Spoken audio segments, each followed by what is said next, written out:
My car was my sanctuary, until that smug bastard in a cheap suit smashed it to pieces. Now, I'm standing in my driveway, baseball bat in hand, wondering if justice is just a word people throw around to feel better. It all started 3 months ago in Caronwood Estates, a cookie-cutter suburban hell where every lawn is manicured to death and every neighbor hides a vendetta.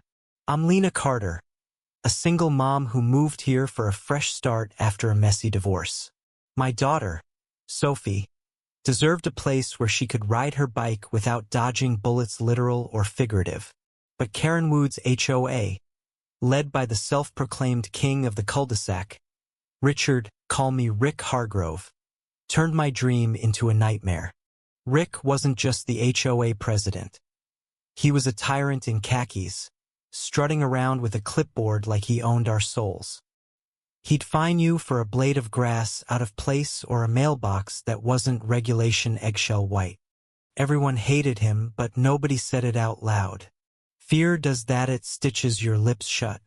I kept my head down, paid my dues, and ignored his passive-aggressive notes about my unapproved porch planter.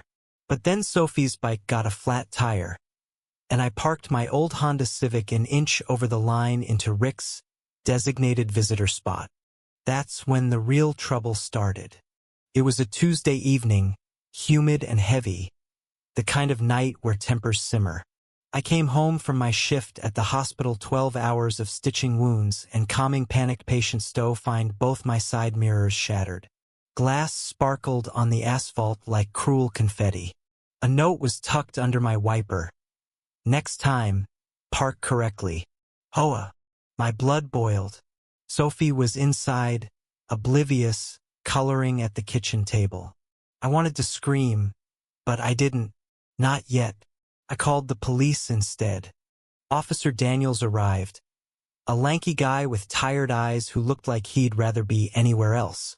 Probably kids, he said, barely glancing at the damage. I showed him the note. His eyebrows twitched, but he just scribbled in his notepad and promised to look into it. I wasn't holding my breath. Caronwood had a way of sweeping things under the rug, especially if Rick was involved. See, Rick wasn't just the HOA president.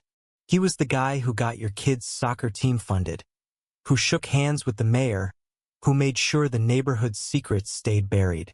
Nobody crossed him. Nobody. But I wasn't nobody. I'd survived a cheating husband, a custody battle, and a foreclosure scare. A pompous jerk with a power trip wasn't going to break me. I started asking questions. Neighbors clammed up when I mentioned Rick, their eyes darting like they'd seen a ghost. But Mrs. Delaney, the 80-year-old widow next door, let slip something over tea. Rick wasn't elected HOA president. He'd forged the votes 2 years ago. Nobody had proof, but the whispers were there. I dug deeper. Late nights, I combed through HOA records I borrowed from the community center. Buried in the fine print, I found it. Discrepancies in the election tallies, signatures that didn't match, and payments to a shell company Rick owned. He wasn't just a bully, he was a fraud. I confronted him at the next HOA meeting, held in the community center's stuffy rec room. The air was thick with tension. Neighbors packed shoulder to shoulder, pretending to care about mulch budgets. I stood up, hands shaking, and laid it all out. The forged votes, the fake company, the side mirrors he smashed to send a message. Gasps rippled through the room. Rick's face turned beet red, his smug grin replaced by a snarl. "You're lying, Lena. You're just mad about your car," he spat, slamming his fist on the table. The room went silent. Even the ceiling fan seemed to hold its breath. Then he leaned forward, voice low and venomous. "You'll regret this." I didn't back down. Couldn't. For Sophie, for every neighbor he'd bullied, for the principle of it. I handed my evidence to Officer Daniels, who'd been dragged to the meeting by another neighbor. He looked at the papers, then at Rick, then back at me. "This is serious," he muttered. Serious enough, apparently, because 2 days later, Rick was charged with felony vandalism and fraud. The police found security footage from a neighbor's doorbell camera. Rick, clear as day, swinging a tire iron at my car like he was auditioning for a mob movie. The neighborhood exploded. Half the residents cheered. The other half called me a troublemaker. Karen Wood's perfect facade cracked wide open. But victory didn't feel like I thought it would. Rick's arrest didn't fix my mirrors or the hole in my savings from replacing them. It didn't stop the anonymous notes slipped under my door, calling me a snitch. It didn't stop Sophie coming home crying because kids at school said her mom ruined everything.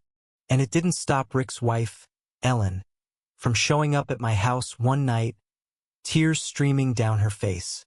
"He's not a monster," she begged. "He just wanted to keep things perfect." I wanted to scream that perfection doesn't justify destruction, but her brokenness stopped me. She was as much a victim of his control as I was. The trial was a circus. Rick's lawyer painted him as a pillar of the community, while I was the unhinged single mom with a vendetta. The prosecution leaned hard on the evidence, and the jury didn't buy Rick's crocodile tears. He was convicted. Felony vandalism, fraud, and a few other charges I didn't bother memorizing. Sentencing day was cold. The courtroom packed with Karen Wood residents. Rick stood there, suit wrinkled, head bowed, as the judge gave him 3 years. Ellen sobbed in the front row. I felt no joy, only a hollow ache. Justice was supposed to feel good, wasn't it? I drove home in my patched-up Honda, Sophie asleep in the back seat. The neighborhood looked the same: perfect lawns, identical mailboxes, but it wasn't. Whispers followed me now. Some called me a hero. Others said I'd torn the community apart.